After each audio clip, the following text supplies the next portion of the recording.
ध्यान से सुनो। तुमने अपने आदमी भेजा लाश के वेला पैसा लाने के लिए, ये तुम्हारा आदमी है, तुमने इसको सुना कि इसने इसको पैसे दिए, तो तुम ऐसा क्यों बोला तुमको पैसा नहीं मिला? पर मुझे पैसा मिला ही नहीं। तुमने मामू को पैसे नहीं दिए, मैं क्यों पैसे दूं? वो बोलेगा लाश देगा, मैं उसको दूंगा। ये सीन याद आ रहा है कुछ ना कुछ? वो कौन सी मूवी थी, भागम भाग के दे रहा सीन थी, जहां पर उसको वो बोलता है कि तुमने अपना आदमी भेजा था लाश के बदले पैसे लाने के लिए? हाँ भेजा था। क्या तुमने इसको लाश के पैसे नहीं दिए? तो बोलते मुझे लाश के पैसे नहीं मिले। तो यही आज अपन पढ़ने वाले। So hi guys, welcome back to another shadow accounts. तो कैसे आप लोग? तो आज अपन पढ़ने वाले एक्रूड इनकम के बारे में। कल हमने पढ़ा था आउटस्टैंडिंग एक्सपेंसेस के बारे में। वो एक्सपेंसेस जो कि इनकर्ड हो चुके लेकिन अभी तक पे नहीं हुए। कॉमनली रेंट आता है कि भैया हमने रह तो लिया, बेनिफिट्स तो मिल गए, लेकिन हमने उसका अभी तक पैसा नहीं दिया। वो आउटस्टैंडिंग एक्सपेंस होते हैं। यहाँ पर अगर अपन पर्सपेक्टिव ऑफ वो जो भी था असरानी जिसकी अभी डेथ हुई, तो उसके पर्सपेक्टिव से, क्योंकि उसने लाश लाके दी तो उसको पैसा मिलना चाहिए, तो उसके पर्सपेक्टिव से अपन पढ़ने वाले। Let's start without wasting any time. देखो बेटा, एक्रूड इनकम मतलब क्या? So accrued income means the income which accrued or arises but not yet received।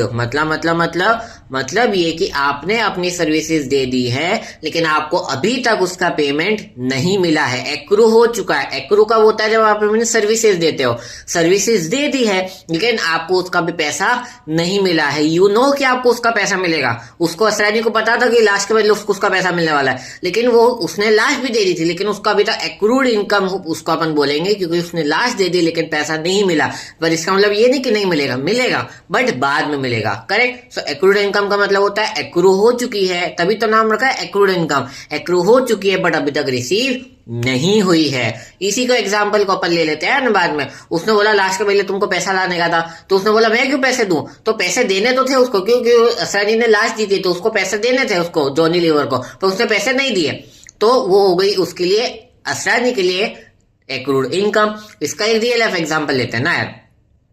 जैसे मैं अगर फॉर एग्जांपल मान लो मैं तुमको सर्विसेज दे रहा हूँ, करेक्ट। अब मैंने तुमको सर्विसेज दी इस मंथ की, लेकिन तुम मुझे पैसा नहीं दे रहे हो। देना हो थोड़ा बहुत तो देना, यूट्यूब मनी मेरी चालू होनी चाहिए, करेक्ट। सो मैंने तुमको सर्विसेज दिया नवंबर के मंथ में, लेकिन तुमने मुझे अभी तक उसका एक भी पैसा नहीं दिया, तो मैं अपनी बैलेंस शीट में लिखने वाला हूँ एक्रूड इनकम, या फिर जो मेरा एक्रूड फीस है वो, करेक्ट। तो ट्रीटमेंट क्या होगा? तो यार देखो, एक्रूड इनकम है क्योंकि वो इनकम मिलने वाली है लेकिन नहीं मिली है, तो पहला ट्रीटमेंट क्रेडिट साइड में आपका जो पीएनएल के क्रेडिट साइड होता है, जो भी इनकम आपको मिलने वाली है वो आप लिखोगे। फॉर एग्जांपल इंटरेस्ट इनकम मिलने वाली है, तो जो भी इंटरेस्ट इनकम मिली है और जो इनकम मिलने वाली है, दोनों को एक साथ प्लस किया जाएगा real income. And first and second is accrued income क्योंकि एसेट है, तो बैलेंस शीट के एसेट साइड में लिखा जाएगा। तो तब तक के लिए tata good bye and be happy.